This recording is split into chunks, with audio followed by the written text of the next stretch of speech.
I tried to look at every single player and try to take the best bits of their game. 17th birthday, my gear all got cut up, my trackie and my shoes and stuff. I remember he probably done you a favour, to be fair.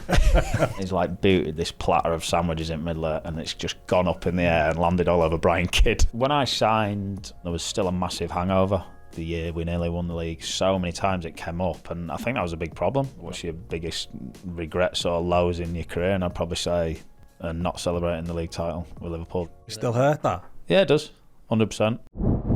Millie, welcome. The name of the podcast is We Are Liverpool. But one of the questions that we always ask is, what is Liverpool to you? I think you have an idea of Liverpool before you come here as a club, and it's big, but then you might go on your first pre-season tour and you travel and you see the amount of fans, or you walk through Melwood as it was at that time and you see the teams and the history and the trophies won and the decades and the trophy honours wall and how many trophies have been won. That's when you start getting a feeling for how big it is. And you look at, like, obviously I'm lucky enough to have worn the number 7 shirt for this long. You look at the players who've worn that and what a massive number is, and the players who've worn it before, and it's just like the size and the success and what's demanded, and the expectation every time you step out. And then we've been lucky enough to have a couple of parades through the city, and it's mind blowing. One of the things that sticks in my mind the most of all of the parades was just the amount of times you kept on saying, "What a city." The last one, and obviously you were disappointed with what didn't happen a couple of days before, but were you even blown away then, having known what you did about Liverpool, that they still were able to produce something like that for you? Yeah, I think you used to probably seeing reactions from the city like that, I suppose. So it wasn't so much a surprise, I think some people obviously doubted, but you knew what the fans are like. I think it was more, you're starting off early on, and like you said, what didn't happen winning the 2 last trophies, you might lock eyes with someone there and you feel like you've let the fans down. You've gone there, you've tried to win the Prem, you've tried to win the Champions League and fallen short, and they've coming out and giving you that support. And it was important we did it regardless, because we had to make that decision before we knew it all, but to thank the fans as well. The amount of money spent travelling round, the support they're giving us, going all over Europe. We won the title after so long, being desperate to do it and couldn't celebrate together. Is important that we did it as a thank you to them as much as the other way around. But you like I say, you feel like you've let them down as well, because we hadn't delivered on the last 2 trophies. But then you get into it, and it was needed, I think, on both sides. Like I say, we hadn't managed to celebrate the league title, but yeah, it was incredible scenes, wasn't it? And yeah, the atmosphere and it was needed for the boys to pick me up as well, I think, I'm sure. Give us a nugget that no one will know about you. I would say, well, probably most recently just started learning the piano, probably around Christmas time last year, so that's probably not many people know that. I'm not very good, not yet. I'm trying. I got a few songs in me and stuff like that, but yeah. What are we up to? Are you still playing chopsticks like me, or no? I can do row your boat. Yeah, I can do that. I got a bit of Adele and a Backstreet Boys one. Yes. Which one? Shape of My Heart. That's that one, yeah. Like that so one. You could do the vocals, yeah. Yeah, the vocals, yeah. You can sing it. We'll film it at some point. Yeah. I'm just looking through some of your honours as well. You include the Intertoto Cup at Newcastle as one of the major trophy wins. That makes it 15 instead of 14. Right.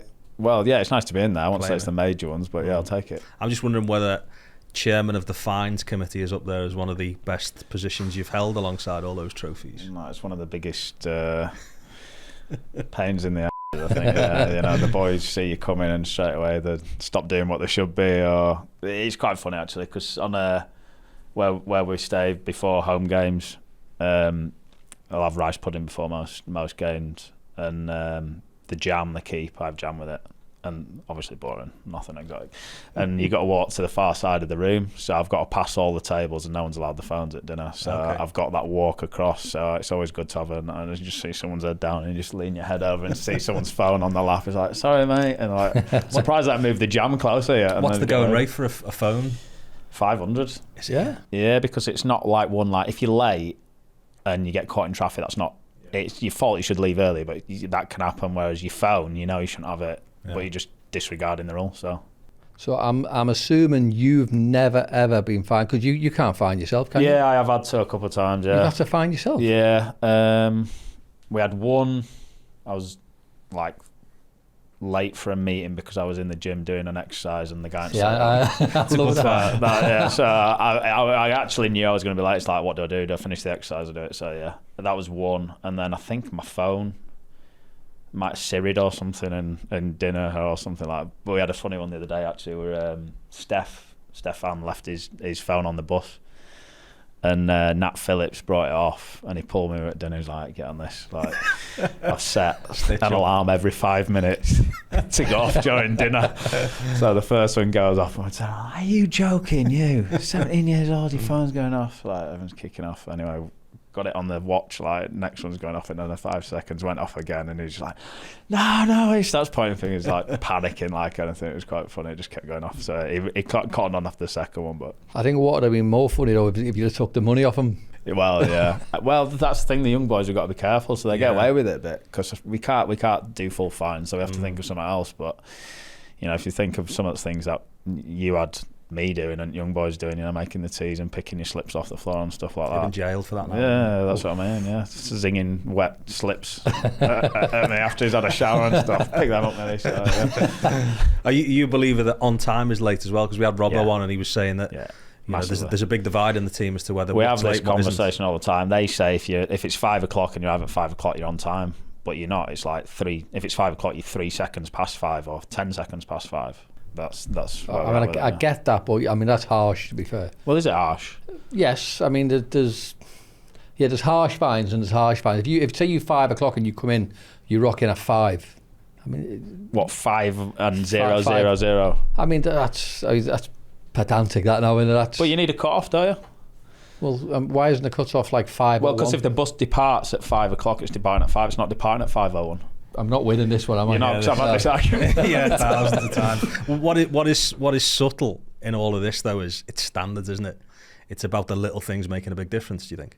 Yeah, it does, I think, and it goes back to respect, to being a team and stuff like that. If someone's all late all the time, he's basically saying, you wait for me and we'll start the meeting when I'm good and ready. And it's not about that, it's about the collective, and we have fun with it, and people late for treatment. It's the same if you're late for treatment, the person who's treating you is sat there waiting.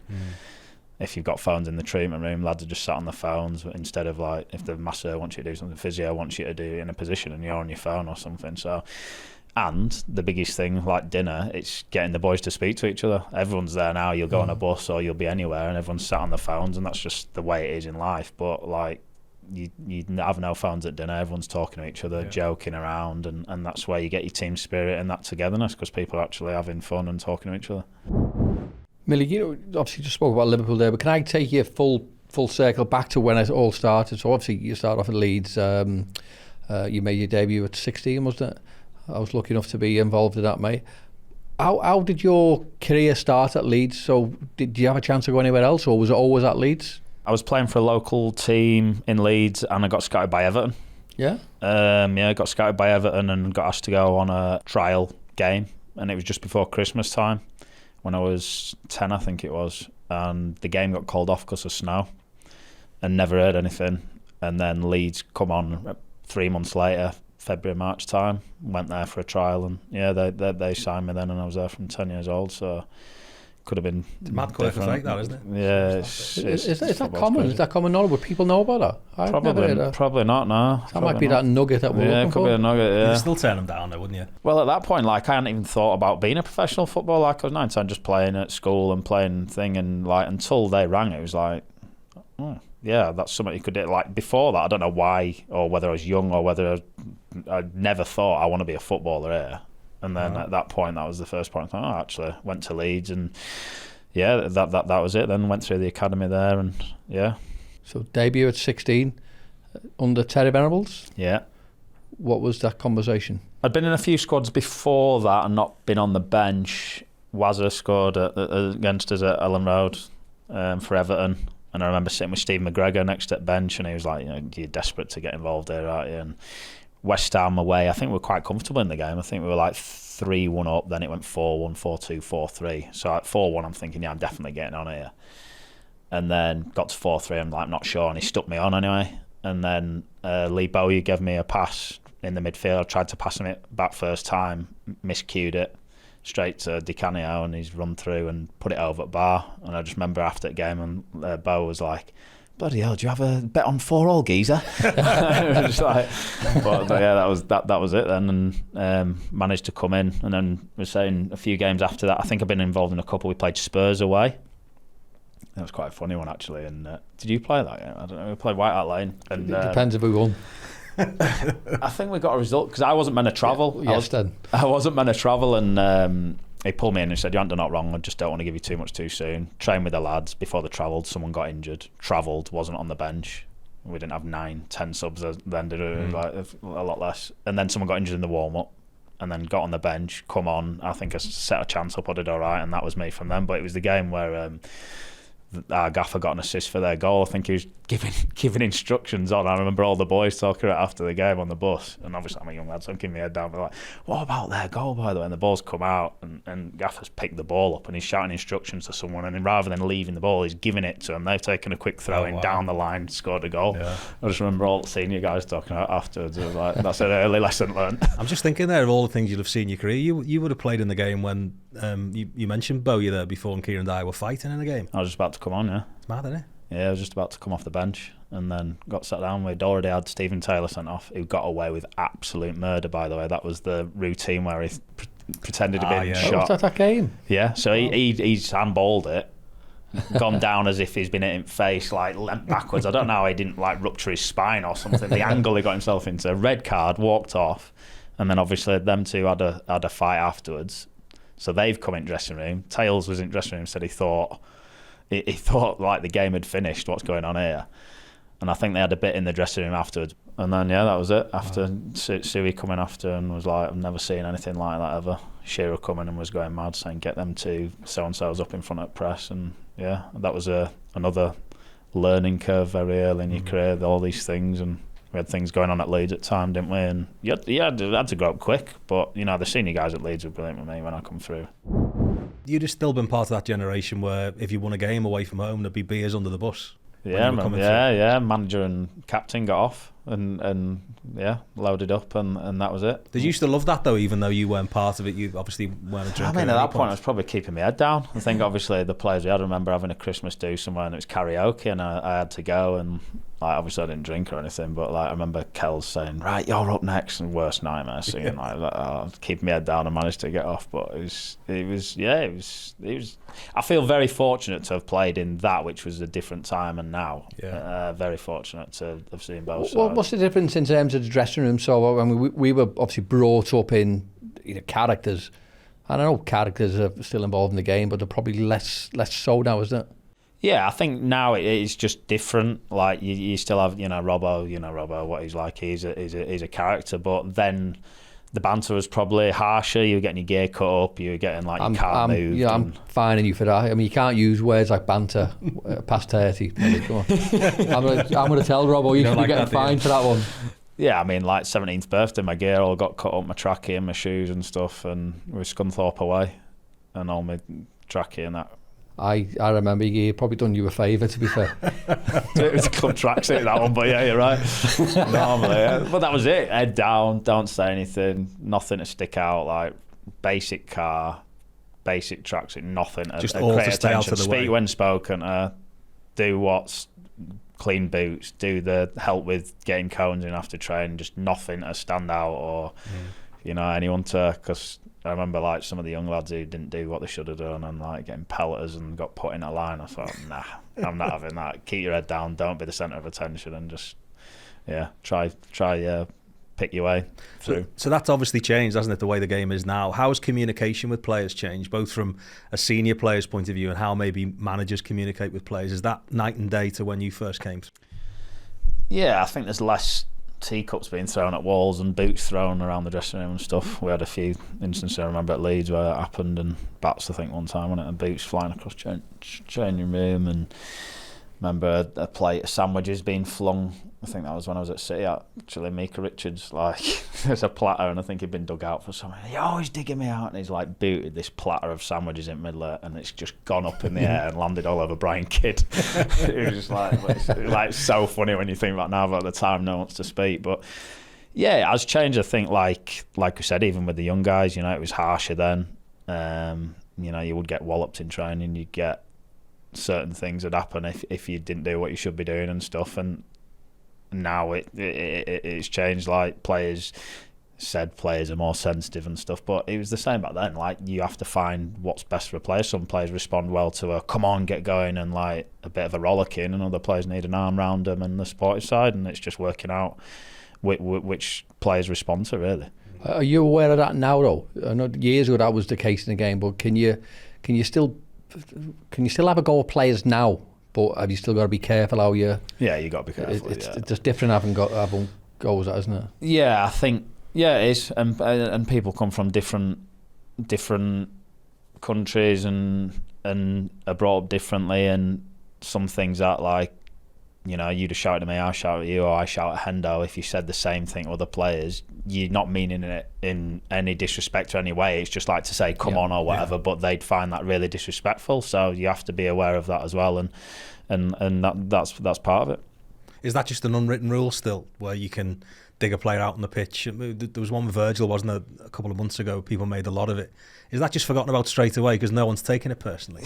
There's football in it. Things stay on the field. We're all there to be the best we can be, and we want to be pulled. I want Virgil to pull me, I want Hendo to pull me, and likewise, whether it's Harvey Elliott or whether it's Alisson or whoever, we're all trying to achieve the same thing, and it's on the pitch, it's finished, and what the group's like. The group's incredible. Everyone's so comfortable. Like, you could pull two names out of a hat and have them have dinner together, and everyone will get on. And you always say that in interviews, like you say, but that's one of the things we're talking about before. You give the answer that you have to give, but this is like this dressing room. You don't have to. Everyone, unbelievable people. We've talked about the transfer policy and the do the homework and the characters they're bringing in, but everyone gets on so well. And even like you see a relationship like Louis and Curtis, and like they don't even speak the same language, and like the jokes they're having and how they're getting on. It's like, how is that? How does that work? Like, because even if Louis spoke great English, he's not understanding Curtis.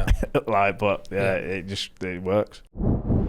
Millie, if your career was to finish tomorrow, and I hope you've got a good few years left in you, you will be an absolute role model and a player that someone would always look up to. Who was you looking up to when you were a young kid? I think Alan Smith was the one who, when I come through, because he did what we all wanted to do. We were in the academy. He was a local lad. He'd scored his first touch at Anfield. He showed us a pathway. He did what we were all striving to do. So it was him when I was coming through. And then after that, it wasn't one person. I tried to look at every single player and try to take the best bits of their game, or see how they prepared, or see what they did in their regime, and see would that work in mine, and try add it in.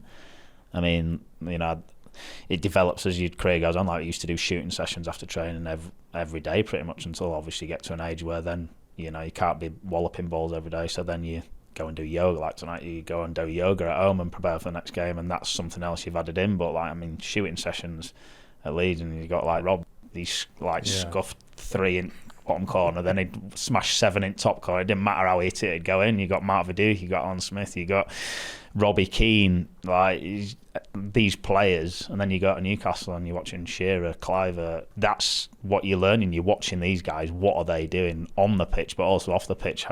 How are they as good as they are? And I think that's the biggest thing. You would just watch and learn and see what, and then take the best bits. And because what works for, say, Rob wouldn't work for me or whatever, but you try stuff and you get advice from all these people, but then it's your decision. I'm going to do this. I'm going to go down this route. I'm getting acute anxiety there because you've got a hot cup of tea and I'm worried it's going to go cold. Have a little slurp of it if you want. And it is linked to the next question, Millie, because I just wonder what a cheat day looks like for you. Do you have them? Are you allowed to have them? Yeah, I think it's important that, if you just stay on the straight and narrow the whole time in terms of your diet and drinks, fluids and the right things is obviously incredibly important. But Yeah, I think you need to have the odd deserter in there, or the odd. There's a nice pizza place near us that does decent pizzas, which are good, and it's What's important. the name of that? You've probably got it already. What is it? Just 900 degrees. The managers you've played under, and I'm going to miss a few out here, but I was just looking through some of the clubs there before, the likes of Terry Venables, Robbie's already mentioned, Sir Bobby Robson, Jurgen. Is the one that you particularly clicked with, that you thought, just everything I'm about as a player? Miss the current manager out, I guess, because that probably goes par for the course. I think, again, it's hard. Obviously, I've had some very, very good managers and some poor ones as well. And again, you try and take what you can from each one. And, again, I've been very fortunate. You got, like you say, go back to Terry and Sir Bobby, and then, someone like Martin O'Neill, who was like unbelievable. We didn't do too much shape and things like that, but he was unbelievable. Man manager, made you feel like the best player in the world, and was unbelievable with that. Days off when we got chance, he was like, I'll see you Thursday, lads, great result. And if you're playing well, you get that off. And we were doing incredible at Village at that time. And then you go to City and you have Mancini, who's like shape every day in the warm-up, mannequins out, and you're doing this. And it just shows you, like, there's so many different ways to manage a football club and be successful. It's nice that I've played under such different people from different eras, and I'm lucky enough that I can think back, and again, you take bits what each one did well and think what worked and what didn't. What works for you then? So, we spoke before about certain players react from maybe having a go at, or someone do a harm around the shoulder. What are you? Because I'm talking about obviously the man management. Now, I was a player who reacted to good man managers. I think David probably brought a little bit more out for you. Now, you spoke about the managers, different aspects of how they arrange games or whatever. What was it about you? I think, I can take rollickings, and, I've had managers when I was a younger player, and I had a manager who rolled at me in front of everyone in the dressing room and then apologised next day and said it wasn't me, it's just because I know you can take it, and I was an easy target, really. He didn't want to pick out the bigger players in the team, but he apologised, but he wanted to make an example of someone, basically.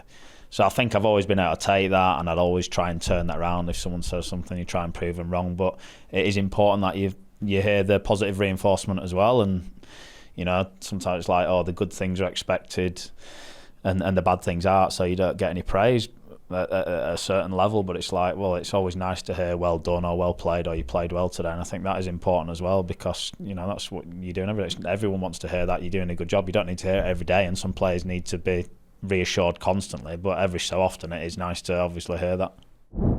You played in Jurgen's first game. I know the personnel's changed a lot since then, almost completely changed, hasn't it? But how's the dressing room changed, do you think? The mentality perhaps since then? When I signed, I'd been on the right side of pipping Liverpool to the title a couple of years before, and there was still a massive hangover.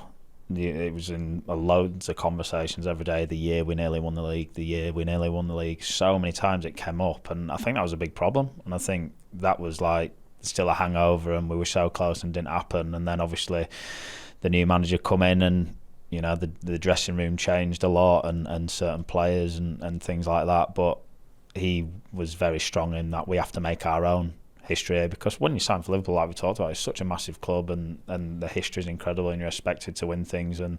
But that should be used as like a boost. I'm playing for Liverpool. This is Liverpool. We are Liverpool. Use that as opposed to, like the manager said, carrying it around in a backpack as if you're playing with that weight on your shoulders that we can't live up to the people there before. And that was the biggest part of the journey at the start. We have to make our own history here. We have to be talking about this isn't a successful era that we've started and created together. Is there a point at which you put your finger on things then and thought things are changing here?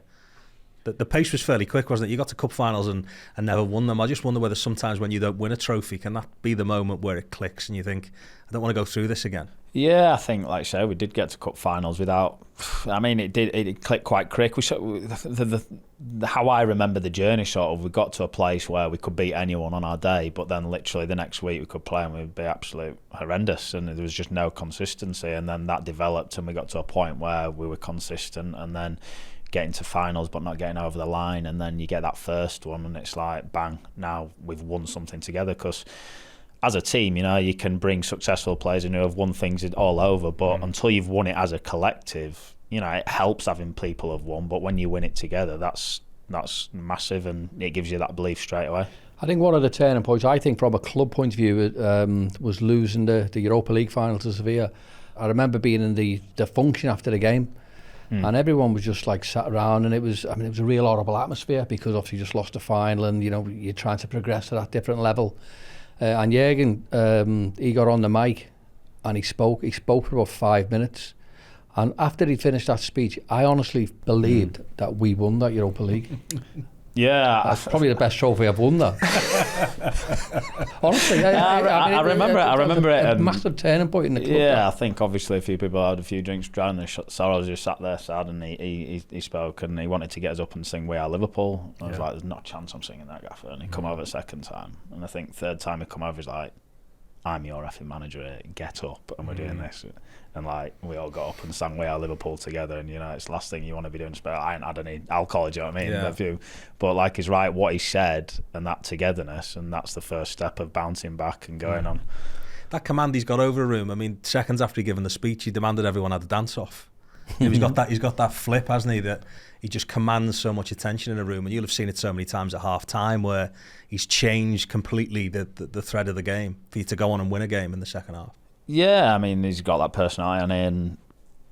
He's I think this first year we lost to Watford away 3-0, and it was the night of the Christmas party, and he was like, one thing you need to learn about what we do here, when we train 100%, when we play 100%, and when we party, whether we've lost 3-0 or not, we party 100%, and that was it. We do this is for tonight for the Melwood staff, you know. Yeah, we've lost a game, but tonight we can't do anything about that. This is the night for them. They work hard for us.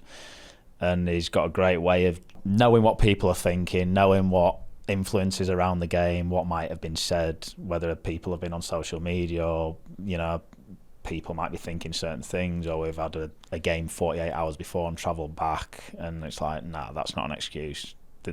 This isn't a reason, and like nipping things in the bud before you go into the game, so there's no doubt. So he's very good at reading that, what might stop you from doing something. He'll nip it in the bud before it even becomes an issue. Are you getting better as your career progresses at enjoying the moments? Because the games come so thick and fast. You get such a little window of time to enjoy things. But when you go on, your career is going to go like that, isn't it? Are you getting better at that then? Yes and no, I think. I think it's very hard sometimes, obviously, when you win a trophy in a club like Liverpool, it's right, the next one, and like obviously the two we won last year, you're in the middle of the season, so you can't enjoy that, and then you're trying to get to the last game of the season, and then when you win a league title, you maybe have 3 weeks off, and then you can't even talk or think about that. It's the next season, that's gone. So that's probably one regret as a player. You don't get to enjoy the highs as much as you should because it's always the next one.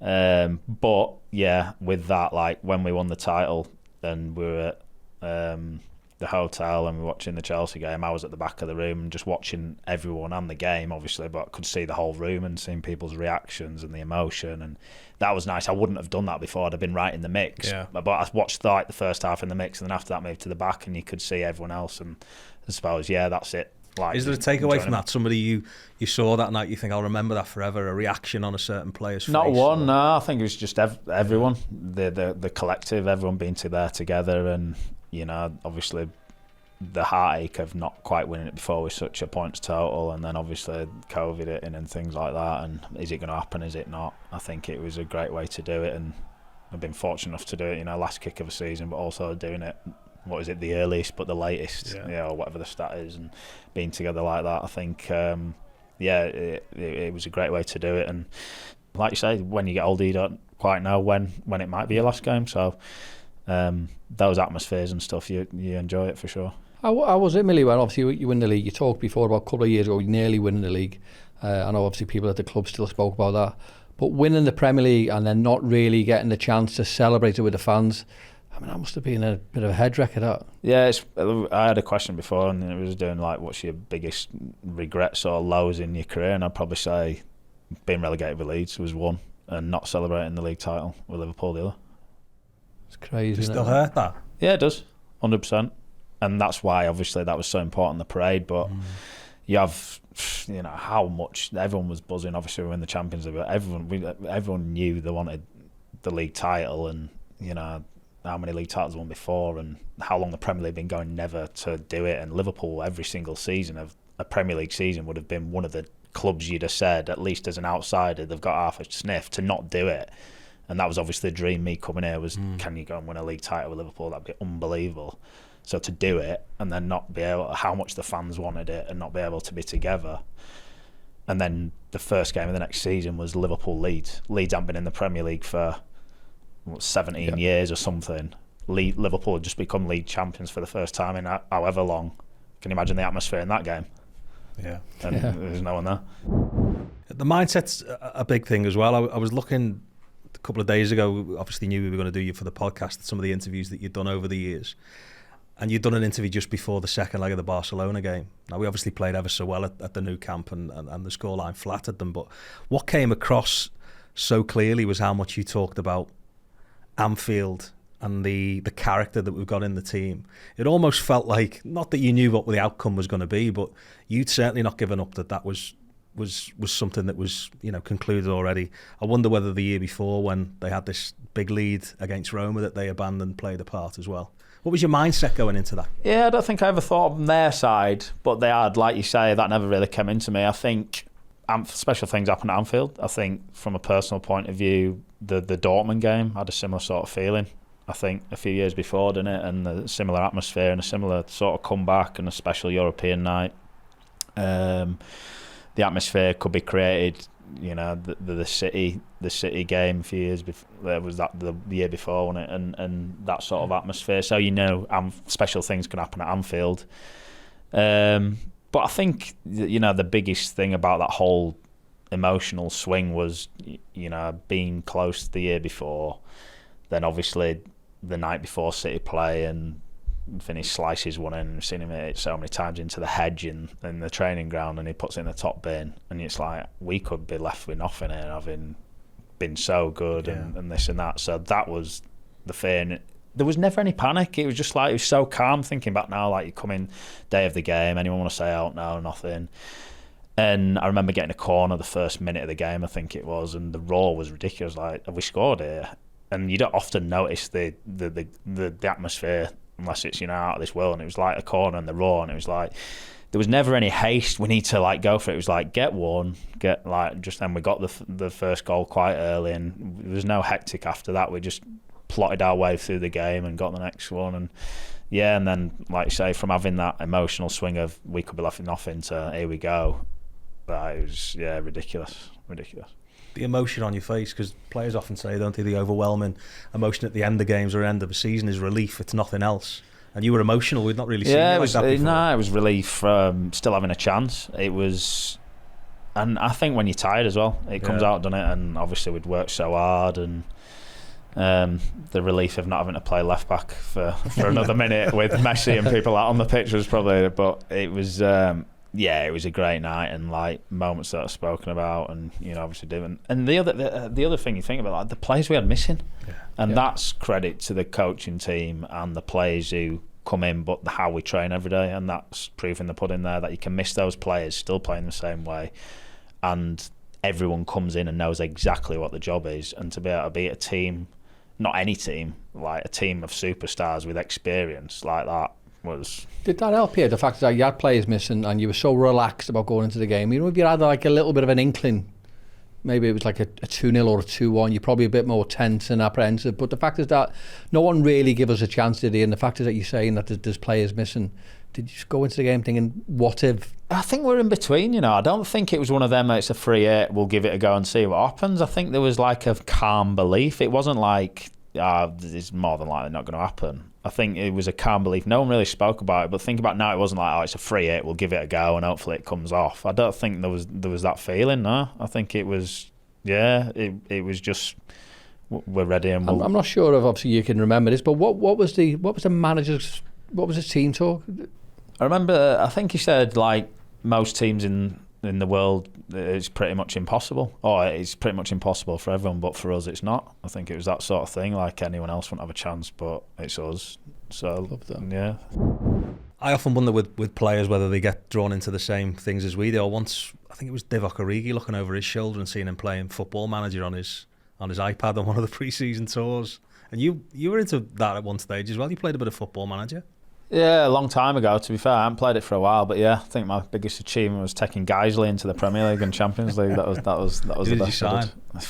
I think it was loans. I had like What 8,000 was my capacity, and it was just loans. But you must have signed yourself. Yeah, I always tried that, yeah, but no, Yeah. I couldn't get. It was like young player loans, and I was too old at that point, obviously, for guys. Yeah, you always try and berate yourself when you want too much money. It's like, come on. Yeah, what's he like? Are you good at relaxing then? Just switching off from footy? I've got better. I think you need to be doing stuff. I think having kids helps. I think, you know, after a loss, it's the worst feeling in football, and you know your missus hates you for days because of how you are around the place. But when you have kids and they're happy to see you, that helps. I think, you know, golf and things like that, playing the piano, you're not thinking about too much. You're just trying to take your mind off stuff, and it's important. I mean, the intensity, the amount of games we have, like you couldn't stay switched on all the time, so it's important you find a way and what's right for you. Everyone's different.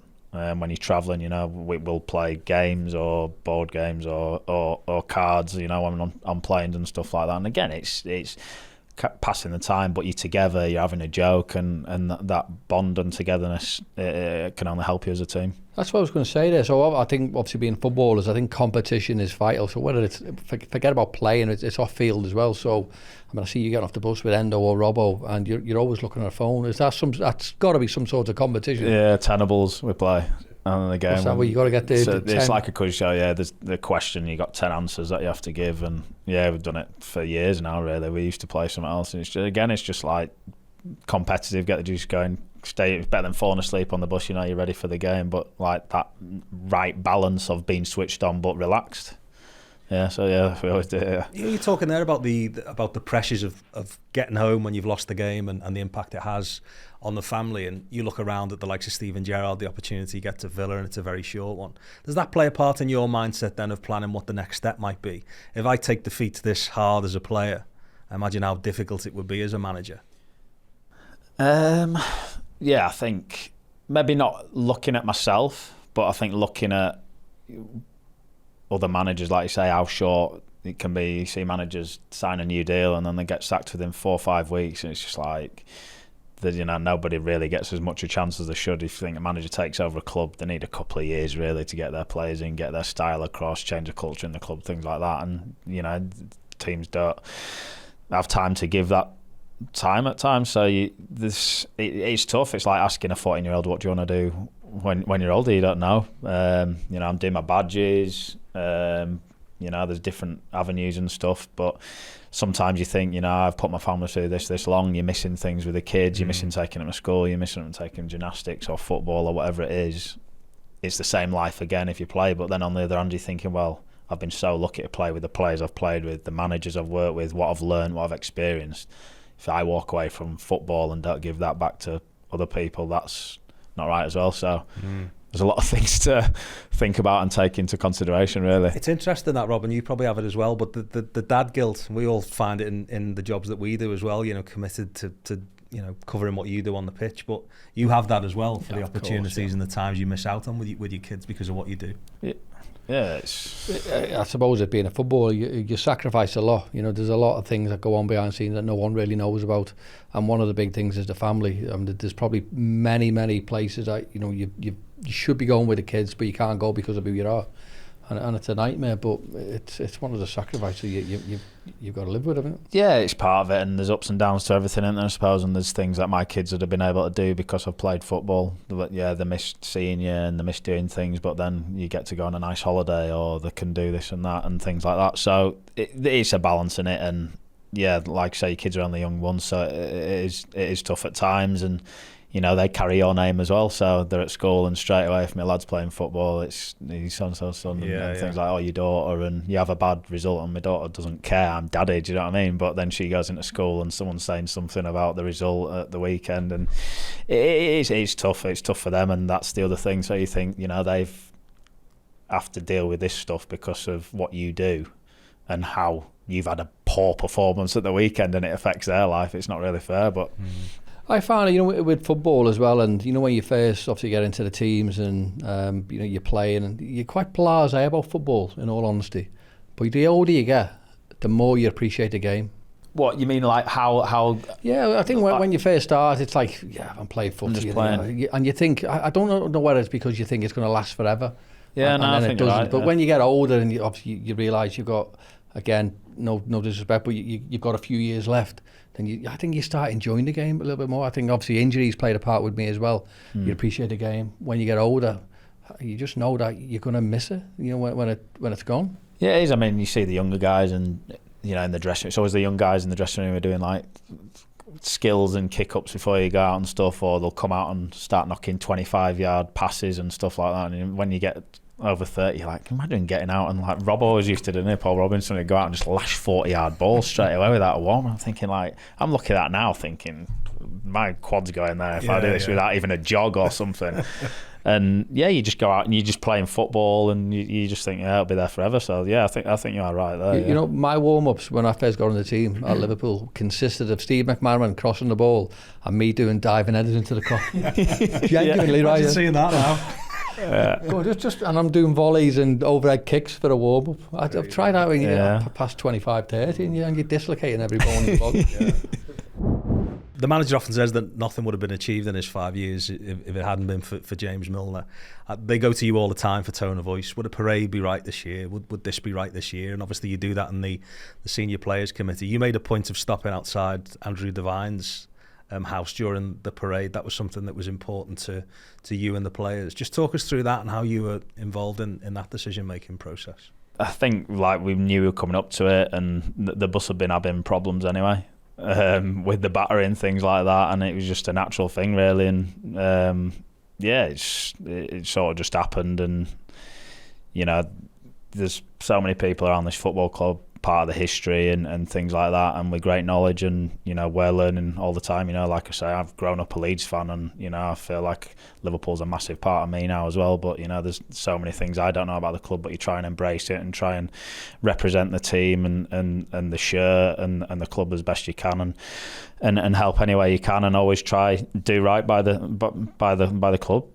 Great. I think when you obviously talk about football and you talk about instances of obviously stopping off Andrew's house and showing the trophy, winning all the trophies. I mean, you mightn't like this, but you are an absolute Liverpool legend. How would you want to be remembered?